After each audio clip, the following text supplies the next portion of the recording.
इस समय हमारे साथ जुड़ गए हैं राजेंद्र दीक्षित जी। तो सर, मेरा आपसे लोकसभा चुनाव को लेकर कुछ संदर्भ में कुछ का सवाल है कि सर, लोकसभा चुनाव का पहले चरण का मतदान हो चुका है और शहडोल में आदिवासी जो लोग हैं उन्होंने इस बार वोट दिया ही नहीं है। यहाँ पे पार्टी कहाँ पे विफल रह गई कि उनको जागरूक नहीं कर पाई? एक्चुअल में जो वोट नहीं डला है वो ऐसा नहीं है कि जनता जागरूक नहीं है, जनता तो जागरूक है, जनता वोट देना ही चाहती है। पर इसमें जो वोट रुका है वो बोलता रुका है कांग्रेस का वोट, क्योंकि कांग्रेस का कार्यकर्ता, कांग्रेस का नेता इतना हतोत्साहित है, उसे पता है कि वो हार रहा है। मोदी जी चल रहे हैं, अभी मोदी जी ने नई योजना दी कि 70 वर्ष से ऊपर के जितने भी लोग हैं सबको आयुष्मान कार्ड।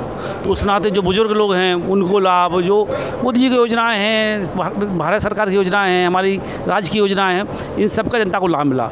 तो जो भाजपा का मतदाता है वो तो वोट डालने गया, पर जो कांग्रेस से संबंधित थे व्यक्ति उन्होंने अपना मतदाता को ना निकाला भी नहीं और उन्होंने वोट डाला भी नहीं। तो जो कमी देखने आई है वो केवल इसलिए नहीं आई है कि जागरूकता नहीं, वो इसलिए आ रही है कि कांग्रेस से संबंधित जो भी मतदाता रहा वो वोट डाले नहीं गया कांग्रेस से। अभी उन्होंने नई चीज़ कह दी कि हम एक कानून लाएंगे, तो कानून लाएंगे जिसमें आपकी संपत्ति का निर्धारण करेंगे कितनी संपत्ति है, और उस संपत्ति में से आधी संपत्ति सरकार तय करेगी किसको देना है। तो इन सब चीज़ों का जो नकारात्मक प्रभाव गया, उसके कारण वोट परसेंट कम हुआ है उनके कारण। चाहते हैं विकसित भारत का जो संकल्प उन्होंने लिया है, विकसित भारत वो 2047 तक आज़ादी के जब हम शताब्दी मनाएं उस तक भारत की एक अलग तस्वीर और वहाँ दिखे पूरे विश्व में नंबर 1 भारत का जो स्थान पहले था वो पहुँचे। इसलिए अब की बार 400 बार का नारा मोदी जी और भारतीय जनता पार्टी नहीं दे रही, जनता दे रही है। जी सर, मेरा एक क्वेश्चन है कि जो मोदी जी का कल रोड शो हुआ है यहाँ पर, और कल यानी 26 अप्रैल को यहाँ पे दूसरे चरण का मतदान होने वाला है मध्य प्रदेश में 6 सीटों पे। तो आपको क्या लगता है ये जो रोड शो है एक बहुत बड़ा कारण बनेगा यहाँ पे बीजेपी के आने का? निश्चित तौर पर जब रोड शो होता है तो आम जनमानस है जो मोदी जी के कार्यक्रम में बहुत बढ़ चढ़ कर भाग लेता है। वहाँ की जो है 50,000, 60,000, 1-1 लाख की सभाएं, 2-2 लाख की सभाएं होती हैं। तो मोदी जी का तो एक अलग ही व्यक्तित्व है जिसके लिए जनमानस उनसे जुड़ता है।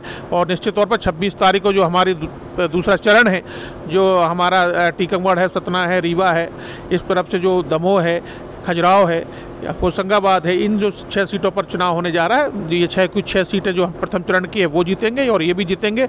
और आने वाले पूरे चारों चरणों में 29 सीटें मध्य प्रदेश की भारतीय जनता पार्टी के खाते में होंगी। सर, मेरा एक क्वेश्चन है कि जैसे पहले चरण का वोट 19 अप्रैल को हुआ है, तो हम बात कर रहे हैं मध्य प्रदेश एक आदिवासी क्षेत्र है, तो हम देखेंगे जो शहडोल में है वहाँ पे जो आदिवासी लोग हैं उन्होंने किसी भी पार्टी को वोट नहीं दिया है, उनका जो वोटिंग वो रहा इस बार बहुत कम रहा। तो ऐसी कहाँ पे चूक हुई कि वो वोट देने के लिए जागरूक मतलब अपना वोट का यूज़ ही नहीं किया उन्होंने? देखिए, इक्का दुक्का ऐसी कोई घटनाएं होंगी, लेकिन चूंकि इस समय शादियां भी हैं, गर्मी भी है, इस कारण हो सकता है वोटिंग परसेंटेज थोड़ा डाउन हुआ हो, ये कारण भी है। लेकिन भारतीय जनता पार्टी और मोदी जी को सभी वर्ग, चाहे आदिवासी वर्ग हो, चाहे आपका सामान्य वर्ग हो, चाहे SC वर्ग हो, मोदी जी ने तो कहा है गरीब, युवा, महिला और गरीब, ये 4 जो है वर्ग हैं इस देश के लिए जिनके लिए वो काम कर रहे हैं, इसलिए सभी मोदी जी के साथ खड़े हैं। जी, thank you so much sir. Swipe unlock करके करना, ठीक है।